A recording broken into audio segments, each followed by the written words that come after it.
Is 2023 the year you should buy a PS4?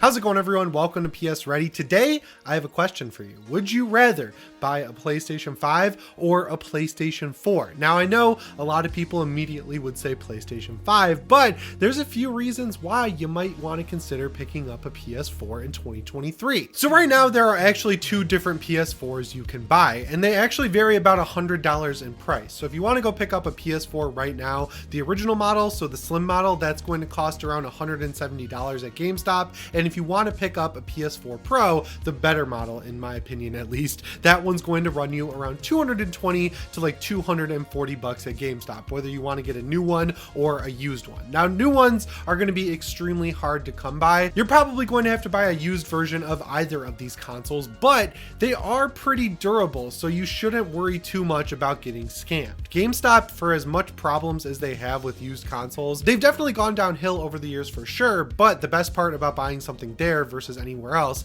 is that if it's not what you're expecting, there's a pretty generous return period. So you could either exchange it or just full on get your money back. And in terms of the hardware itself, I think both the PS4 Slim and PS4 Pro are good looking consoles. It's a very streamlined design, obviously, because the PS4 Pro is just bigger than the Slim and it's stacked. So the PS4 Slim has 2 stacks and the PS4 Pro has 3 stacks. But either way, they're very flat consoles. They're sort of a rhombus shape and they're matte black, so they're going to fit under your TV. They're going to have an extremely low profile, and very similarly to the PlayStation 5, they're going to have one small light right above the disk drive that glows blue, orange, or white depending on what's going on in the console. I think overall the design of the PS4, whether you're talking the Pro and Slim, is pretty timeless. It's just a black VCR looking box, and even when you compare it to its competition, the Xbox One, Xbox One S, and Xbox One X, I think the PS4, both versions of it, look a lot better. And it's got a very simple port layout. You've got HDMI, you've got the 3-prong power connector. The power supply is all held within the console, which is nice as well. You've got USB slots on the front. No USB-C, unfortunately, but this console is pretty old at this point, so I'm not going to really hold it against Sony. And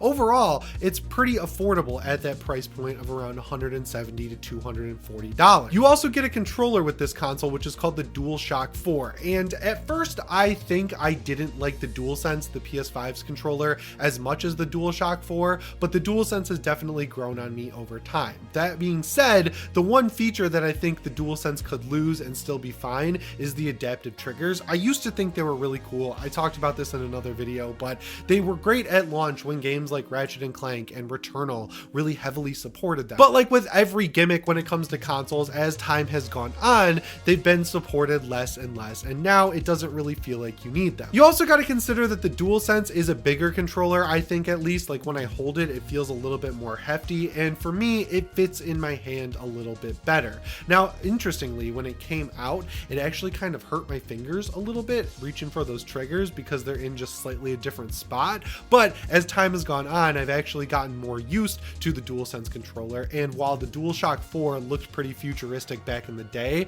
I think it actually looks a little bit dated now that I've been playing on the DualSense for just over 3 years. With that being said, I think it's a complete toss-up between the DualSense and the DualShock 4 in terms of what PlayStation controller is the best. And the reason I might give the DualShock 4 the edge is that the battery life overall is generally a lot better on the DualShock 4. Now, obviously that comes down to the fact that it doesn't have haptic feedback, it doesn't have adaptive triggers, but it still does retain the light bar on the back of the controller, which was made for the PSVR. So yeah, overall, I think it's pretty much a tie. It's up to personal preference, but unfortunately you can't use the DualShock 4 with the PS5, but you can use the DualSense with the PS5. It's backwards compatible. I'm pretty sure you have to use it wired, which is a bummer, but if you're like me and you enjoy the DualSense controller, it is really cool that Sony made it backwards compatible with PS4 games, which again makes a lot of sense because the PS5 is completely backwards compatible. This video is sponsored by Guardio. Look, we all use web browsers on a daily basis, which means we all have critical info saved in our web browser. I'm talking stuff like online banking credentials, social media credentials, credit card info, and even your social security number in some cases. And of course, there are people out there who want to get their hands on that info. That's where today's sponsor Guardio comes in. Guardio is a browser extension and mobile app that gives you all the tools you need to keep yourself and your family safe online. Once you install it, it'll scan your web browser and show you all of your current risks and breaches. And if you have an extension installed that might be malicious, it'll neutralize it so it can't harm you or steal your info. It blocks all phishing attempts no matter the source, and it'll also let you know when a malicious email crosses your spam folder. It also blocks malware and dangerous downloads, and it'll also let you know when you're on a website that might look like a legitimate one but is actually fraudulent. For me, the best feature is the cross-platform identity monitoring, because last week someone was able to steal my entire bank account, which was a huge headache. Now that I have Guardio installed, it'll let me know in real time when my data is leaked so I can take control of the situation even faster. Look, I don't think I need to tell you that it's important to keep your information secure online, so you can get started with Guardio today in their free security scan. It only takes 30 seconds. You can scan your browser by heading to guard.io/PSReady today. And after installing the extension, you'll get a 7-day free trial to premium features like threat protection. So if you want a clean and secure browsing experience, go to guard.io/PSReady. Huge shout out once again to Guardio for sponsoring this video. Now, as far as software goes, this one is another toss-up, I think, because the PS4, its operating system is essentially perfect. It's an evolution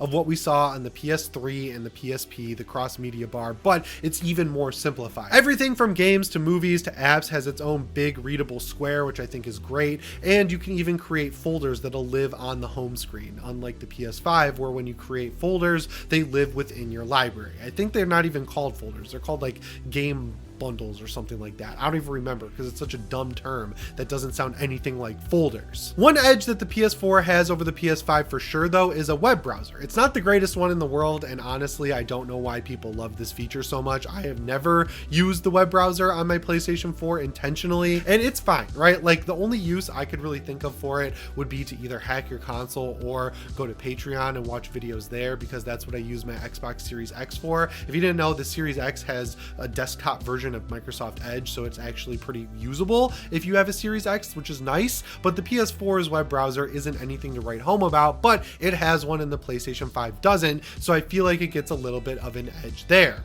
Another area where the PS4 does get an edge is with having themes. It actually has them, whereas the PS5 does not. So you can download tons and tons of different themes. There are funny ones, there are ones related to games. Over the years, Sony has given out a lot of free ones. One that I got back in the day was a grunge one for The Last of Us Part 2, and I'm pretty sure that's the one that's still on my PS4 Pro to this day. And on the PS5, there's nothing. There is a way to kind of see themes when you put a disc into your console. If you hover over its little charm on your cross media bar, you'll see the background that the game has and the music will play and everything like that. I wish Sony gave us an ability to export those and just use them as console background, because over on the Xbox side of the fence, while their dashboard is nothing to write home about, they have a lot of different ways you can customize that console. You can set your own custom backgrounds, they have their own animated ones, and they have animated ones built around a lot of first-party and third-party Xbox games. There's actually one I'm pretty sure built around either Lightfall or the Witch Queen from Destiny 2, which is kind of crazy considering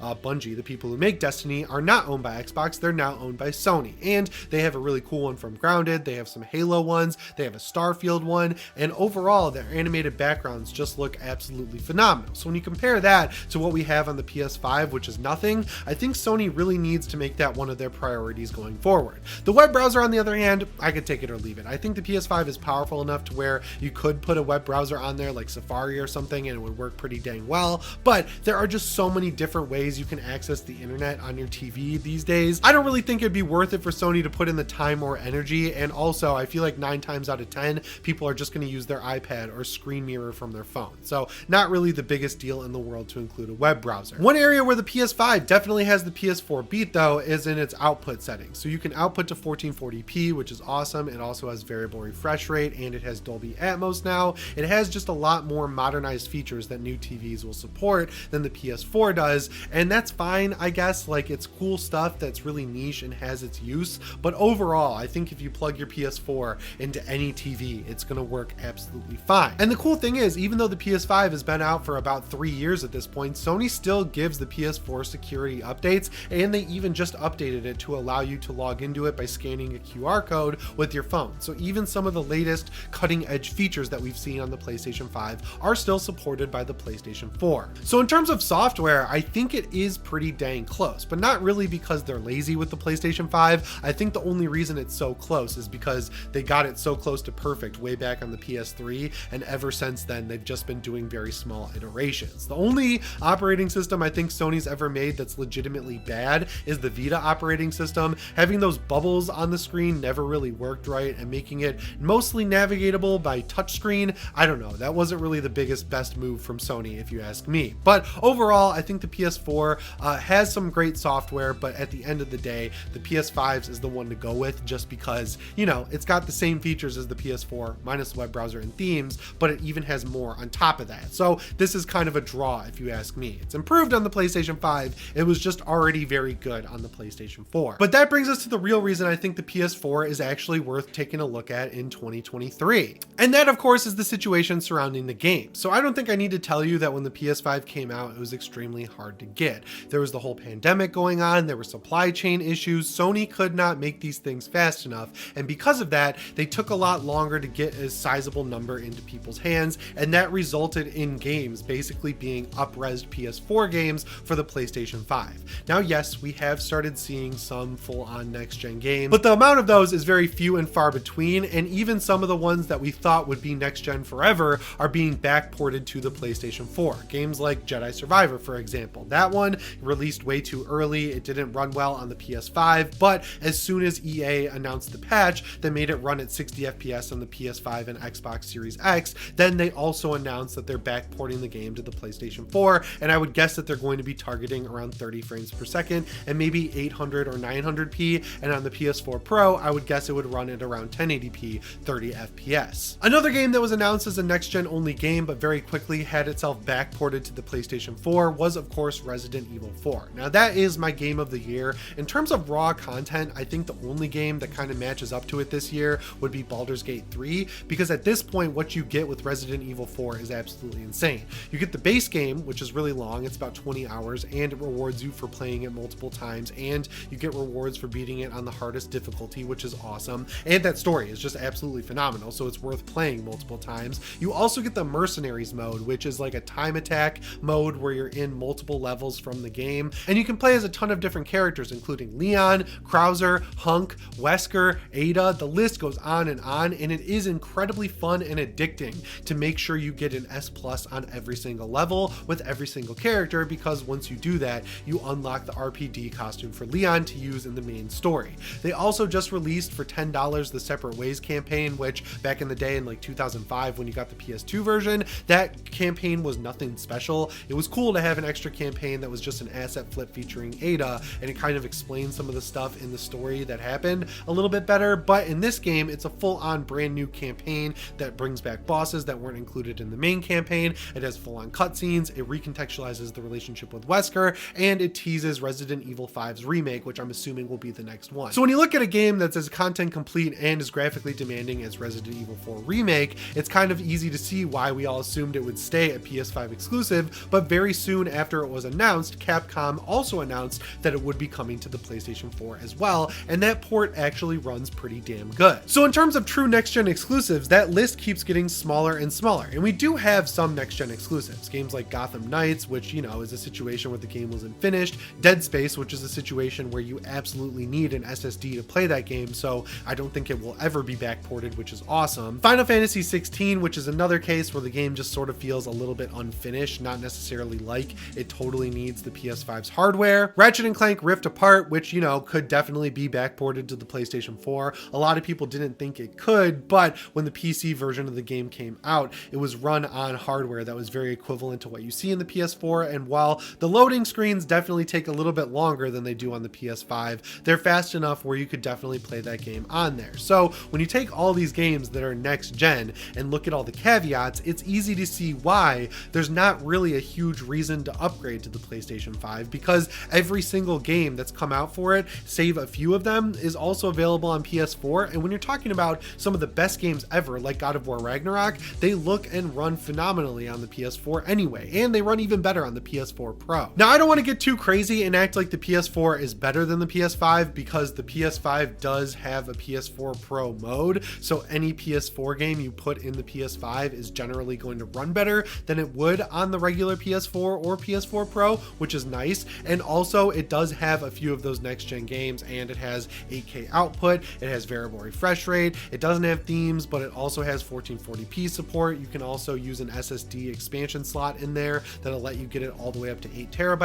Like, overall, the PS5 is objectively a better console than the PlayStation 4. I just think in 2023, if you're kind of strapped for cash and you're looking at the PS5 Slim and thinking that you might want to wait for a PS5 Pro, you could hold yourself over by finding a used PS4 Pro and playing games on that for the time being. I'm honestly shocked at how positive I'm coming out on this last gen console, but that just goes to show that at the end of the day, the only thing that really matters is games, and that's an area where the PS5 has been severely lacking. Of course, we have Spider-Man coming out later this year, but after that, no one can really say what the next gen offerings are going to be, and it doesn't seem like Sony is eventually going to do a showcase this year after all. So that's what I think, but I'd love to hear what you think down in the comments below. Remember to subscribe and set your notifications to all if you haven't already. As always, my name is Jimmy Champagne. I'll see you in the next one. Thanks for watching, and shape on.